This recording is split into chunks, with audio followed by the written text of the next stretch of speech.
नमस्कार, मैं अनंत। स्वागत है आपका मेरे YouTube channel unique brain rich में। आजकल के इस भाग दौड़ जीवन शैली और खराब खान पान व्यवस्था के दृष्टिगत एक से बढ़कर एक बीमारियां लोगों को प्रभावित करती जा रही हैं, क्योंकि हम सभी अपने स्वास्थ्य के प्रति अत्यधिक लापरवाह होते जा रहे हैं। तो आइए बात करते हैं कि इजी वे से होने वाली एक अहम बीमारी के बारे में, जिसको टाइफाइड, मोती झर्रा और मियादी बुखार के साथ साथ आंत्र ज्वर के नाम से भी जाना जाता है। क्या होती है टाइफाइड की बीमारी, ये कैसे होती है, इसके लक्षण क्या हैं, और जानेंगे इस बीमारी से बचने के उपाय और सावधानियों के बारे में। इसलिए इसके विषय में संपूर्ण जानकारी के लिए वीडियो को पूरा देखिए। टाइफाइड जैसे जटिल बीमारी से बचने का प्रयास जरूर कीजिए और साथ ही साथ मेरे YouTube channel unique brain rich को सब्सक्राइब कीजिए और बेल आइकन को जरूर प्रेस कीजिए, ताकि मेरे नेक्स्ट वीडियो का नोटिफिकेशन आप तक आसानी से पहुंच सके। आइए जानते हैं सबसे पहले टाइफाइड के बारे में कि ये होती क्या है और इस बीमारी में होता क्या है और ये हमें किस प्रकार से प्रभावित करता है। टाइफाइड एक प्रकार का बुखार होता है जो कि साल्मोनेला टाइफी नामक बैक्टीरिया के संक्रमण से होता है। इसका इन्फेक्शन दूषित पानी और दूषित भोजन के कारण होता है। इस बीमारी में बैक्टीरिया का प्रभाव सीधे आंत पर होता है, इसलिए इसको आंत्र ज्वर के बीमारी के नाम से भी जाना जाता है। टाइफाइड एक गंभीर बीमारी होती है क्योंकि इसका जो बैक्टीरिया होता है साल्मोनेला एंटेरिका सेरोटाइप टाइफी, ये बहुत ही शक्तिशाली बैक्टीरिया की श्रेणी में आता है, क्योंकि यह बिना पोषक के भी कई दिनों तक जीवित रह सकता है। यह प्रायः लोगों के अंदर दूषित पानी, दूषित खाद्य पदार्थों के माध्यम से शरीर के अंदर पहुंचता है और तेजी से आंत में इन्फेक्शन पहुंचाता है। धीरे धीरे ये बैक्टीरिया ब्लड में मिलकर इम्यूनिटी पावर को घटाने लगते हैं, जिससे व्यक्ति की मृत्यु भी हो सकती है।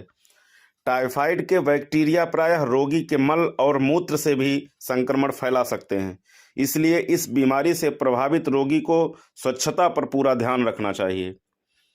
टाइफाइड बीमारी के लक्षण क्या होते हैं, आइए समझते हैं। सिर में दर्द होना, तीव्र बुखार का होना, पूरे शरीर में दर्द बना रहना, भूख न लगना, जी मचलाना, कब्जियत की समस्या होना, पेट में ऐंठन के साथ दर्द होना, ठंडक लगना, कमजोरी का एहसास होना, लीवर में सूजन पाया जाना, त्वचा पर चकत्ते का निशान होना, नकसीर फूटना, दिमाग का असंतुलित रहना, शरीर में सुस्ती रहना आदि गंभीर लक्षण सामने आ सकते हैं। इनमें से कोई भी लक्षण महसूस होने पर तुरंत डॉक्टर से संपर्क करना चाहिए। बदलते मौसम और गलत खान पान के आदतों से इस बुखार के बैक्टीरिया बहुत प्रभावित करते हैं। टाइफाइड बुखार के लिए एंटीबायोटिक चिकित्सा ही सबसे प्रभावशाली माना जाता है। टाइफाइड से बचने के लिए टीकाकरण किया जा सकता है। इसके लिए 2 टीकों का इस्तेमाल किया जाता है। पहला इनएक्टिव वैक्सीन शॉट और दूसरा लाइव वैक्सीन के नाम से जाना जाता है।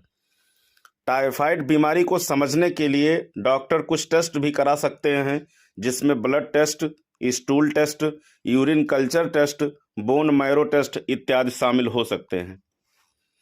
टाइफाइड का बैक्टीरिया व्यक्ति के लीवर के साथ साथ फेफड़े, kidney, heart, reproductive organs, brain, spinal और बोन को भी प्रभावित कर सकता है। इसलिए इसका इलाज कराने के लिए लापरवाही बिल्कुल नहीं करनी चाहिए। प्रायः टाइफाइड से बचने के लिए अपने भोजन और जीवन शैली को पॉजिटिव वे में रखना उचित होता है। टाइफाइड से प्रभावित व्यक्ति को कुछ इस प्रकार सावधानियां बरतनी चाहिए। तीव्र गंध वाली चीज़ों जैसे लहसुन और प्याज कम खाने चाहिए।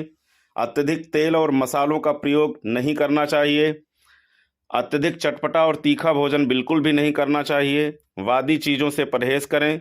टाइफाइड की समस्या होने पर अत्यधिक रेशेदार युक्त भोज्य पदार्थों का सेवन नहीं करना चाहिए। साबुत अनाज का प्रयोग नहीं करना चाहिए। तैलीय वस्तुएं जैसे कि घी, मक्खन, पेस्ट्री, तले हुए आहार, मिठाइयाँ नहीं खानी चाहिए। फास्ट फूड बिल्कुल भी नहीं खानी चाहिए। भारी भोजन नहीं करना चाहिए। देर से पचने वाले भोज्य पदार्थों का सेवन नहीं करना चाहिए। धूम्रपान, चाय, कॉफ़ी का सेवन बिल्कुल नहीं करना चाहिए। इन परहेजों को अपनाकर टाइफाइड से बचा जा सकता है। टाइफाइड जैसे जटिल बीमारी से बचने के लिए अपने जीवन शैली में परिवर्तन जरूर लाना चाहिए। उचित स्वच्छता को अपनाकर अपने हाथों को हमेशा साबुन से धुलना चाहिए। स्वच्छ पानी का प्रयोग करना चाहिए। ताज़ा भोजन करना चाहिए। बाहरी चीज़ों को नहीं खाना चाहिए। संक्रमित व्यक्ति से उचित सावधानियां अपनानी चाहिए। टाइफाइड में तरल पदार्थों का सेवन ज्यादा से ज्यादा करना चाहिए। Subscribe now and press the bell icon. Never miss an update.